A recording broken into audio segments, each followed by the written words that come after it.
construção da psicologia foi influenciada anteriormente por filósofos gregos e por filósofos romanos. Se você quiser entender isso, eu vou colocar o link aqui que eu falei no primeiro vídeo sobre essa história. Eu vou falar sobre a criação da ciência moderna, como que sucedeu isso.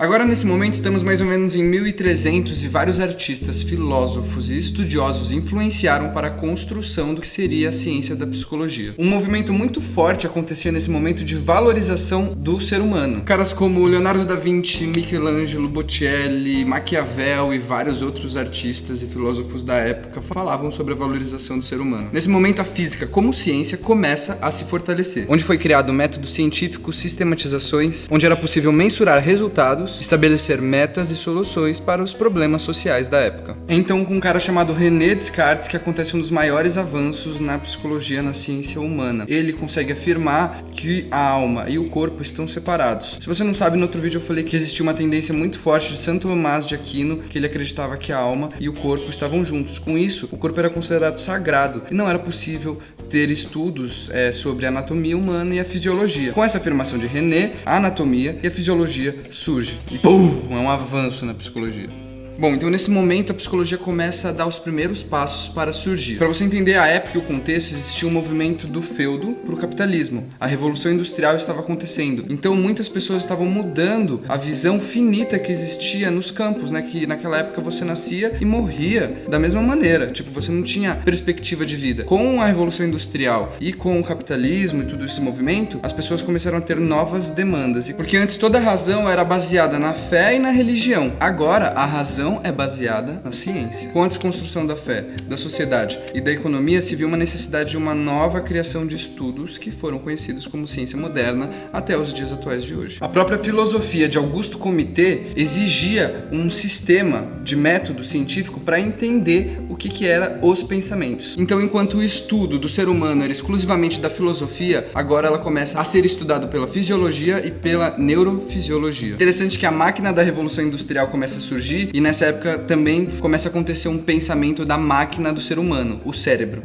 Algumas descobertas foram realmente muito importantes. Por volta de mais ou menos 1846, a neurofisiologia descobre que algumas doenças mentais estavam ligadas com a questão dos neurônios no cérebro. A neuroanatomia descobriu o que conhecemos hoje como reflexo. Sim, eles descobriram que quando a gente coloca a mão numa chapa quente, não é o nosso cérebro consciente que está dando essa reação. Você tira muito mais antes do que poderia pensar em alguma coisa. Era o ato reflexo do nosso sistema periférico, não do nosso sistema central. Ou seja, a dor não chegava no cérebro consciente, já chegava aqui falando, mano, se você não tirar essa mão aí, você vai perder ela, né? A psicofísica também foi uma área que se misturou física e psicologia, entendendo, por exemplo, as cores e o olho humano. Então, essa mistura fazia com que como o corpo absorve certas cores. Eles entendiam a percepção através da psicologia e as cores através da física. Foi então em 1860, através da psicofísica, que conseguiram entender o que era percepção, um conceito amplamente usado na psicologia atual. Então a lei de Fechner-Weber, eu não sei se é assim mais ou menos que fala, ele conseguiu criar um estudo em relação ao estímulo do ambiente e a percepção. Uma das condições básicas da ciência é você conseguir medir o objeto de estudo. Com essa lei foi meio que um marco muito importante que possibilitou instaurar a psicologia como ciência. Foi possível estabelecer os fenômenos que acontecem psicológicos como um status de ciência. Outra contribuição muito importante foi de William Budent, na Alemanha. Ele conseguiu criar o primeiro laboratório experimental de psicofisiologia. Então ele também é considerado o pai da psicologia, mas Freud roubou a popularidade. Então Budent cria o conceito de paralelismo psicofísico. O paralelismo psicofísico, na verdade, era um conceito que ele criou para estabelecer dois fenômenos psicológicos, os fenômenos mentais e os fenômenos orgânicos. Ele entendia que esses dois fenômenos se correspondiam. Eu sei, eu tô falando meio técnico, mas eu vou tentar explicar de uma maneira mais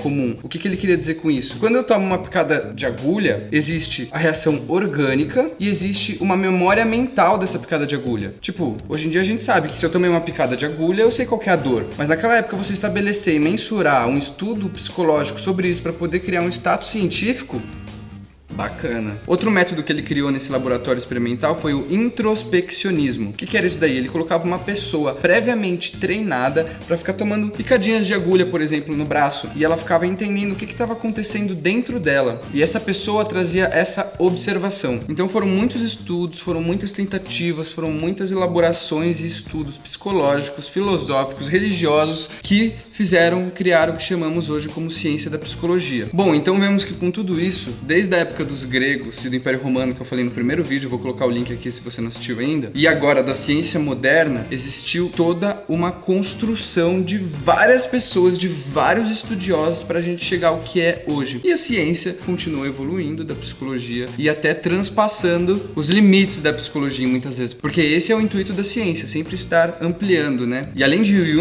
para conseguir contribuir com isso, existiu o Skinner, o Freud, aí vem Melanie Klein na área psicanalítica, na Gestalt, na humanista, né? Vem o Rogers e começa a surgir vários filósofos e psicólogos muito importantes e até hoje se constrói, né? Hoje a gente vê a psicologia indo para um lado que está indo para a espiritualidade, estudar a espiritualidade também, né? Vem surgindo a abordagem da psicologia transpessoal, por exemplo, não sei se você já viu, pouco tem isso na faculdade também, mas é tentando entender da onde surge o homem, as estruturas mentais e emocionais, o eu superior, sabe? Então a psicologia sempre vai transpassando esses limites para tentar entender cada vez mais como funciona a ciência no meio onde a gente vive, né?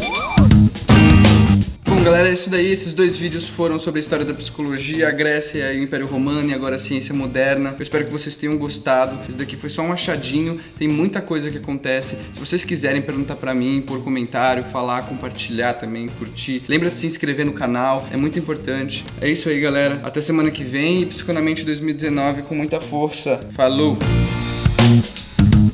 A neurônio... Que porra é essa, gente? Não sei se é assim que fala, galera. Não me cobra essas coisas.